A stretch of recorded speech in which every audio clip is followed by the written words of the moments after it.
Hello, welcome to Twinventures. We're talking about Six Flags again. This is the last video, though. This is the end of it.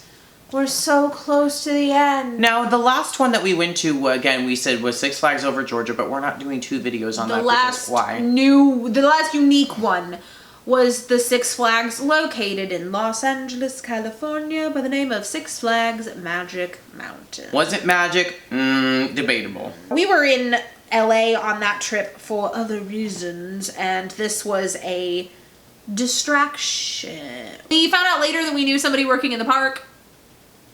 We didn't find that out until later, so whoops. This park, like the others, was a bit all over the place. So this one... I grew up with my mom talking about it because she's from that area. So like Magic Mountain was where you went when you were like a cool teenager versus like you went to Disney as a kid because it had the bigger thrill rides. I think this one was the most extravagant. Well, this is the one that has to compete with Disney the most because it's the closest one to you have Disney, you have Universal, you have Knott's Berry, you have all these other, these parks that are in the area. They really had to step up their game. And by step up their game, they mean, have the 2 Thomas themed rides and have a height maximum on the one and the other one have the train literally off the tracks. I hate this. We went to Drain Manor shortly after. It's fine. I had he got his Thomas ride. We had to leave the country, but he got it. So we did a couple of the Looney Tunes rides because they were fun and cute and they let us go on them, and the coaster was fun. The coaster that they had there was great. Yeah. So the Justice League ride was present at just about all of the Six Flags parks, and they were all the same until we got to LA.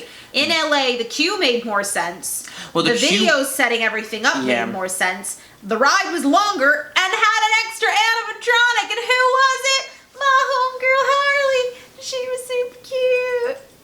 Like the whole thing was just it felt more cohesive. A better experience all the way across. It didn't feel choppy. There was a reason and a purpose for us being there, and the others were just kind of like hodgepodged. The others were abridged. And it just didn't spark notes. And it felt like that once you compared it to the original, because it was like, oh, this is why I didn't understand anything. Exactly. It was the best out of all the versions. It still had problems, but it was by far much better than the others. Did the swings there. We did the Lasso of Truth because that was the standing one.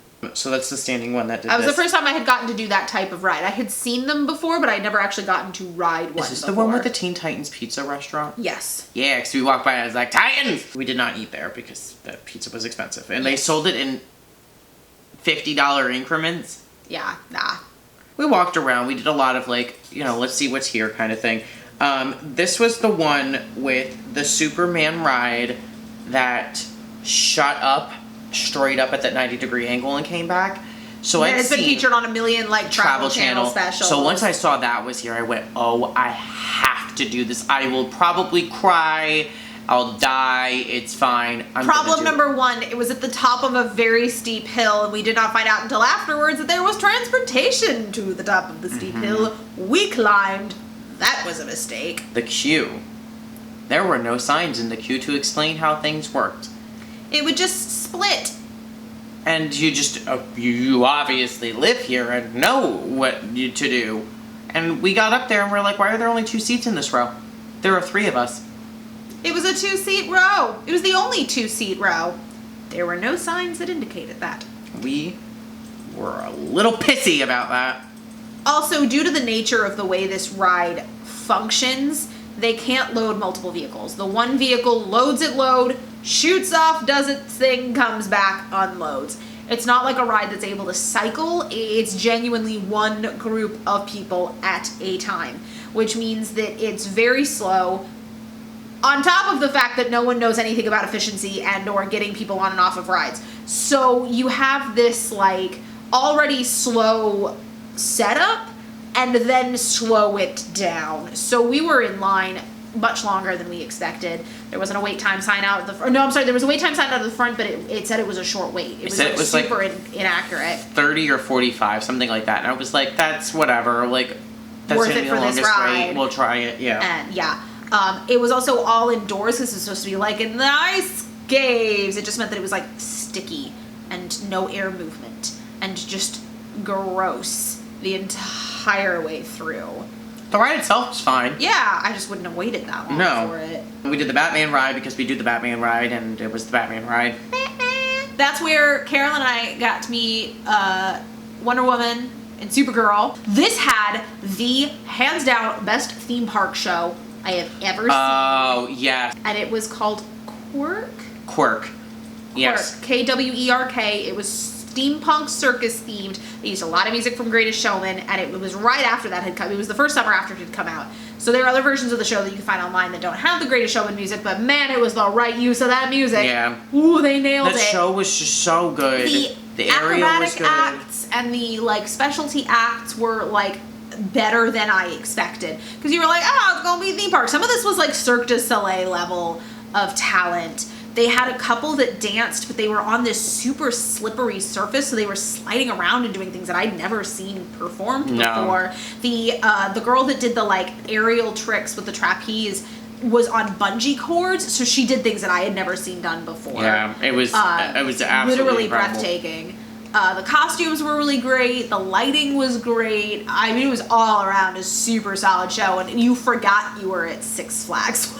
You really did. Inside. It didn't feel like Six Flags Entertainment. It felt very much like a Busch Gardens type show. Yeah, it was the next like cut above. Busch Gardens has a great entertainment lineup. Anyways, we did Apocalypse, I believe. That was the one with the like double loop around with the big huge 8,000 foot long track. Yeah. So that one was fun.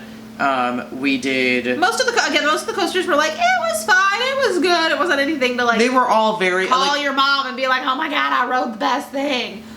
There was one that was pants shittingly terrifying. I'm trying to look through and see if there was, because the Riddler was closed. No, it was Twisted Colossus. That was the one that had the weird like. Yes. Yeah. The ninja. It was old. And it was so good. That one was great. Yeah. You don't get rides like that. Yeah. And it was, and it like weaved through the trees, and it was just, oh, it was so wonderful. Everything there was pretty decent. And then the last thing we did was X2. Because X-Force at Chicago, we were like, oh, it's the same ride, just a slightly different name. You couldn't see the coaster from any point in the queue. And so we go up there. Katie's like, I'm done. This was the first one where they were requiring people put stuff in lockers. And pay for the lockers. And I was like, it's not worth paying for the locker. I am not feeling great. I am more than happy to stand with the bags. You and Carolyn ride. I will meet you at the exit. So I was like, okay, this is the same ride that we had in Chicago. It's fine. Like, because all it's going to do is like lean forward and we're going to go like that. Well, we get on and the seats are different. So I was like, oh, this is weird. It was kind of like you were sitting in like the slingshot type thing. And then all of a sudden the bar let go and you guys kind of swung backwards. And we were like, oh, this is odd. It's going up backwards. And it wasn't until about halfway up the hill that I was like, these are not re-locked. They're free spinning. They're just kind of like swaying back and forth. And I was like, oh my god, we just got on Joker 2.0, where instead of spinning on the track like this, it's a full force roller coaster where they're spinning on the track. It was the most intense, scary thing I have ever been on. Like, awful. I have never been so terrified for my life on a ride. Usually I feel so safe on rides, and I'm like, this is a ride, and it's safe, and what. This one was awful. Carolyn got off, was crying, we were screaming the entire time. All I could do was scream and laugh at this point, because I was like, we're stuck on this, like, I can't do anything. There were fire effects that were unnecessary. The ride made no sense. It was a mess. I was not a fan of that. The park was also massive. Like, it was just every time we were like, oh, we're almost at, no, there's another huge section. Like, we just kind of felt like, oh my god, like, I'm never going to catch up. So that was how we ended the day, and we were like, that was great. What Thanks, a Six note Flags. to go out on. There was a lot of new Six Flags parks that we went to. It was, we will not be renewing passes. We were talking about experiencing other theme parks. If you have a theme park suggestion, please let us know, because we would love to go to it. We love going to theme parks and analyzing. Just not Six Flags again. We're just never doing it. Some of them are one-time only parks. Six Flags is in that category. Yeah, I can't do it. Nope. Stick to the stuff you know. So, as they say at Six Flags, there's only one way to end this video. Have a Six Flags day. What the hell does that mean? Who knows? It means have high expectations and get nothing.